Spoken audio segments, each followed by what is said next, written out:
Hai semua, Indonesia dinobatkan sebagai negara terindah di dunia oleh sebuah lembaga survei asal Inggris, yakni money.co.id sejak tahun 2022. Dan Indonesia menempati peringkat teratas dengan skor keindahan alam 7,77 dari 10. Penilaian ini didasarkan pada beberapa faktor, seperti keanekaragaman hayat yang memiliki 17.000 spesies tumbuhan dan hewan, kekayaan alam termasuk gunung berapi, pantai, hutan hujan tropis, dan ada juga situs-situs bersejarah. Ditambah lagi, terdapat lebih dari 1.340 suku di Indonesia yang tersebar dari Sabang hingga Merauke. Namun sayangnya, keindahan alam yang dimiliki oleh Indonesia belum sepenuhnya terekspos oleh dunia. Padahal jika kita lihai dalam mengelola keindahan alam kita, maka potensi wisata di Indonesia akan menghasilkan devisa yang sangat besar. Memang, Indonesia sudah mempunyai beberapa tempat wisata yang sudah go internasional, seperti Bali, Lombok, Taman Nasional Komodo, Danau Toba, dan Candi Borobudur. Namun itu belum apa-apa jika kita melihat luas wilayah Indonesia yang memiliki 1,9 juta kilometer persegi, di mana terdapat 17.000 pulau dan setengah dari pulau-pulau itu tidak berpenghuni.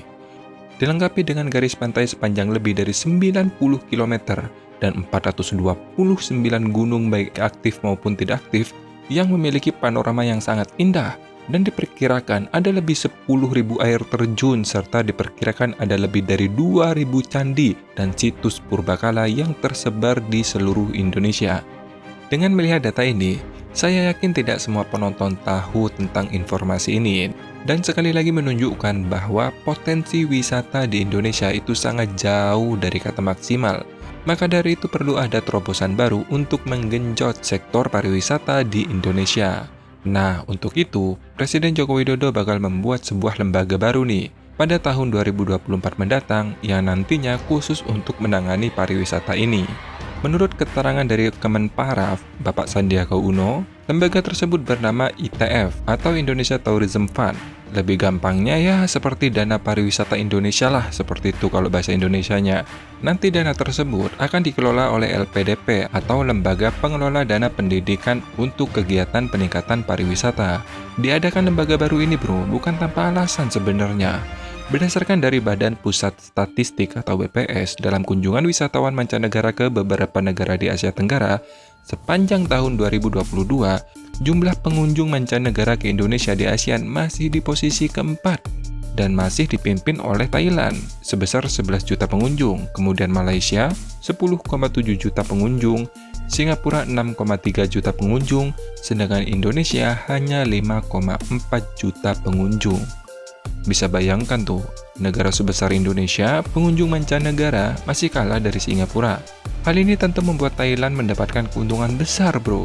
Bukan hanya dari devisa saja yang diterima, namun juga menimbulkan reaksi berantai atau efek domino pun terjadi. Misalnya nih, menciptakan lapangan kerja, meningkatkan peluang bisnis untuk para pembisnis lokal, baik makro seperti hotel, kafe, tempat hiburan, maupun sektor mikro seperti UMKM, orang jual bakso, cilok, pernik-pernik, semacamnya lah seperti itu.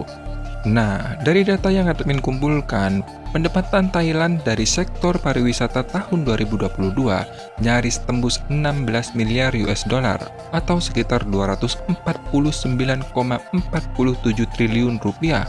Itu hanya dari segi devisa saja, belum lagi reaksi berantai atau efek domino yang seperti saya sebutkan tadi. Pendapatan dari sektor wisata Thailand dalam 1 tahun dapat membuat 69 sirkuit Mandalika bos. Gimana? Masih menganggap sepele sektor pariwisata? Makanya jangan heran, sejak tahun 2017, Presiden Joko Widodo mencanangkan akan membuat 10 destinasi wisata baru yang nantinya diharapkan go internasional, yang dikenal dengan program 10 Bali Baru.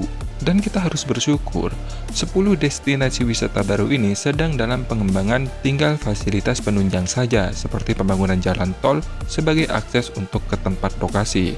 Untuk yang belum tahu nih, 10 destinasi unggulan ini, yakni Danau Toba di Sumatera Utara, Tanjung Kelayang Belitung, Tanjung Lesung di Banten, Kepulauan Seribu di Jakarta, Candi Borobudur di Jawa Tengah, Gunung Bromo Tengger, Semeru di Jawa Timur, Mandalika di Nusa Tenggara Barat, Labuan Bajo di Nusa Tenggara Timur, Wakatobi di Sulawesi Tenggara, dan terakhir Morotai di Maluku Utara. Mungkin ada warga setempat nih dari salah satu tempat wisata yang saya sebutkan tadi. Jika kalian perhatikan, perkembangannya saat ini jauh berbeda di tangan pemerintah yang sekarang, bro. Baik dari segi fasilitas maupun event-event yang diadakan. Nah, karena 10 destinasi wisata unggulan ini hampir selesai, maka perlu ada sebuah lembaga untuk menangani secara khusus supaya uang yang digelontorkan selama ini untuk membangun fasilitas penunjang tidak sia-sia, bos. Selain itu, lembaga tersebut akan menangani secara khusus dalam riset yang berhubungan dengan pariwisata. Misalnya nih, kalau instansi TNI punya lembaga riset yang dikenal dengan Litbang, kemudian kedokteran punya lembaga riset bernama Ikatan Dokter Indonesia. Nah, lembaga baru ini nanti semacam lembaga riset milik Dinas Pariwisata seperti itu, bro. Jadi LPDP nantinya menghimpun dana dari destinasi wisata yang sudah ada. Target tahun pertama uang yang dihimpun sekitar 2 triliun sebagai sumber pembiayaan untuk penyelenggaraan acara hingga iklan pariwisata, seni, dan budaya. Tentu, untuk mengadakan hal-hal tadi, bro, perlu perencanaan yang baik didasarkan data dan riset supaya tepat sasaran. Misalnya nih, iklan pariwisata.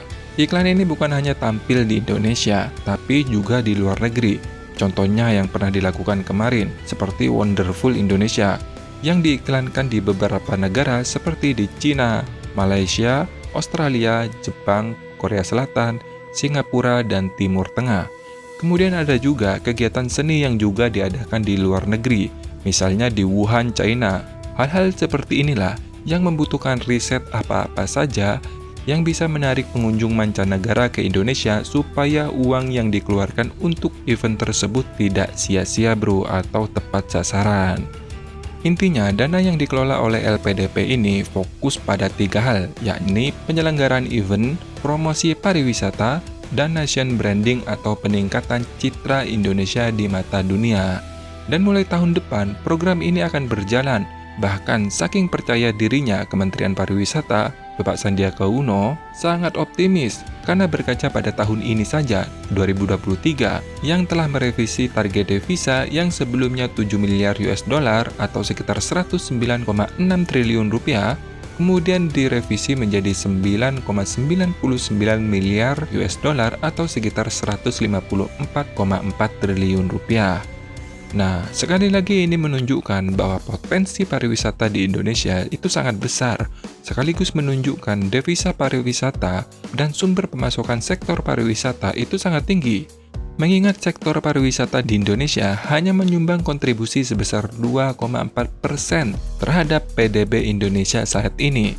Dibandingkan Thailand, sejak tahun 2020, industri pariwisata mereka sudah berkontribusi sekitar 65,7% terhadap PDB mereka.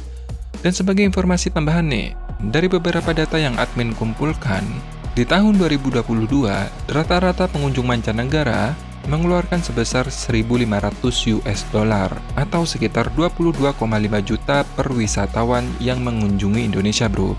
Maka dari itu, Kementerian Pariwisata dan Ekonomi Kreatif merilis jumlah target tahun 2024. Salah satunya adalah peningkatan target devisa sebesar 202,3 triliun rupiah, bro. Semoga informasi ini bermanfaat. Terima kasih sudah menonton dan sampai jumpa.